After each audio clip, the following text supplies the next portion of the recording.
Ya, baik, saya akan lanjutkan beberapa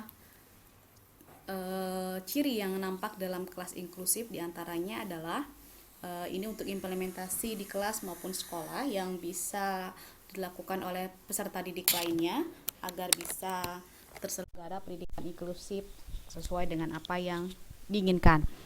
Pertama adalah semua anak dalam anggota yang sama dalam suatu kelas. Guru mungkin akan apa namanya itu, bahwa semua anak tuh memiliki hak dan juga, namun mungkin pendekatan dan juga pola-polanya guru akan menyesuaikan dengan apa namanya itu ya, dengan kebutuhan anak.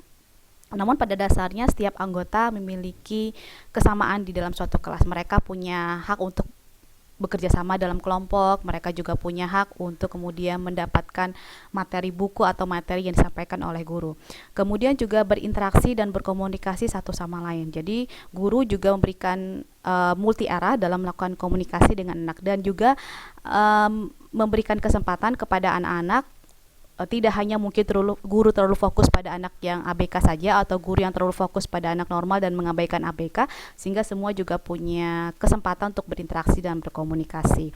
Kemudian saling bertenggang rasa satu sama lain, memiliki kemampuan untuk bisa menghargai, bertoleransi dengan apa yang terjadi ataupun juga kondisi-kondisi di dalam kelas, sehingga guru juga tidak terlalu kaku, juga guru tidak terlalu apa namanya itu ya, mampu mewujudkan suasana atau kondisi yang anak belajar untuk memahami dan berempati dengan kondisi-kondisi yang mungkin akan terjadi dalam kelas, sehingga ada tegang rasa. Misalnya anak akan membantu anak yang mungkin anak yang mungkin harus berkursi roda, membantunya untuk bersama-sama jajan di kantin sekolah, atau ada anak yang mungkin tunanetra, maka ada teman yang lainnya membantu, sehingga ada tenggang rasa di antara mereka.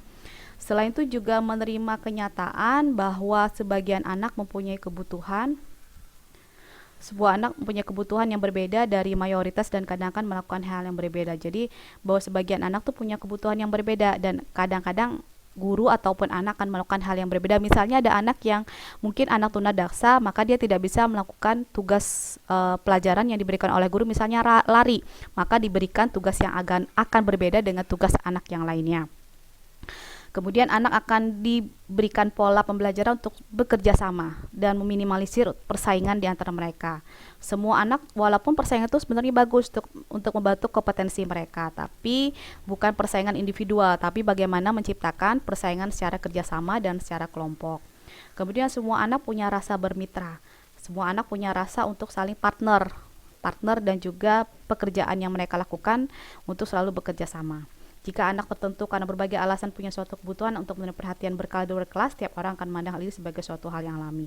Jadi juga untuk diberikan pemahaman kepada anak, bisa saja pada anak-anak mungkin ada teman mereka yang harus diberikan perhatian secara berkala, secara khusus oleh guru pendamping atau guru kelasnya, dan kemudian diberikan pemahaman kepada anak lain bahwa memang dia harus bisa bertoleransi dan memahami dan mengerti dengan kondisi temannya yang berbeda seperti itu.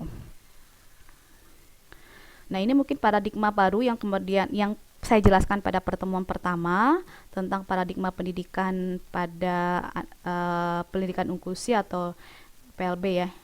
Yang pertama mungkin yang kita ketahui bahwa anak dikhususkan secara khusus sekolahnya SLB, ada anak yang kemudian tersegregasi, yang kemudian mereka masuk juga ke sekolah umum tapi tidak disesuaikan dengan kebutuhannya, akhirnya kemudian terintegrasi disesuaikan dengan kemampuan mereka. Nah, ini mungkin ada penjelasan lebih jelas nanti pada materi berikutnya. Tapi seperti yang saya sampaikan pada pertemuan awal, mungkin kalian bisa memahami proses pendidikan inklusif atau proses pendidikan integrasi pada anak berkebutuhan itu seperti apa. Perubahannya dari awalnya anak terdiskriminasi, anak ABK sekolah pada sekolah khusus, kemudian mereka diperbolehkan masuk ke sekolah umum, namun ternyata sekolah umum tidak mengakomodir kebutuhan dan perbedaan mereka. Mereka tetap harus mampu mencapai sama targetnya dengan anak umum, dan itu tidak memahami dan tidak mentoleransi akan kemampuan mereka dan keterbatasan yang mereka miliki, baru kemudian masuki pendidikan inklusif, terintegrasi, menyesuaikan dengan kebutuhan dan kurikulumnya fleksibel. Permanen, ini juga temporer tentang jenis-jenis kebutuhan pada anak kebutuhan khusus. Kalau permanen berarti menetap, ada yang tunanetra, tunarungu, tunadaksa, tunagrahita. Ada yang menetap artinya akan kemampuannya atau keterbatasan yang mereka miliki, perubahannya pada setiap pertambahan usia mereka tidak terlalu berubah signifikan. Tapi kalau temporer, sementara waktu, anaknya mungkin mengalami masalah sosial, masalah narkoba, gelandangan, atau sakit, maka dia akan terjadi perubahan yang baik dan akan bisa tumbuh secara normal dengan anak-anak lainnya apabila mendapatkan bimbingan arahan sesuai dengan kebutuhan yang mereka perlukan. Oke, ini mungkin gambaran saja tentang pendidikan segregasi. Pendidikan segregasi seperti ini ya. Pendidikan reguler, pendidikan khusus. Pendidikan khusus mungkin mereka ya sama ya, kotak-kotak, bulat-bulat akan dijadikan satu. Segitiga khusus gitu. Itu pendidikan khusus. Kalau pendidikan reguler ada yang tinggi, ada yang rendah, namun dengan standar nilai yang sama. Kemudian kalau terintegrasi dijadikan satu lingkungan sekolah, tapi kemudian akan ada layanan khusus atau kemudian juga ada fleksibilitas kurikulum dan pembelajaran yang menyesuaikan dengan karakteristik dan kemampuan yang dimiliki pada setiap anak di dalam kelas. Itu yang terintegrasi. Nah ini ya, kemudian inklusif seperti ini. Bagaimana menuju pendidikan inklusif? Mungkin panjang. Yang mungkin yang kita ketahui panjang prosesnya ya, dari yang sekolah saat ini, yang sekolah sebelumnya sampai kemudian pendidikan inklusif. Mungkin bisa saja saat ini masih di tangga 1. Masih di tangga 1 artinya masih banyak sekolah-sekolah ataupun juga anak-anak berkebutuhan khusus yang tidak mendapatkan kesempatan dan juga hak untuk sekolah di inklusif. Mereka masih terpola pada sekolah sesuai dengan keterbatasan yang mereka miliki dan tidak diberikan kesempatan untuk berinteraksi dengan anak pada umumnya atau tidak berkesempatan untuk bergabung dengan anak-anak pada umumnya. Baik, itu mungkin yang bisa Ibu jelaskan. Mohon maaf, ini video PPT-nya sampai 3 video PPT yang Ibu save dan Ibu upload.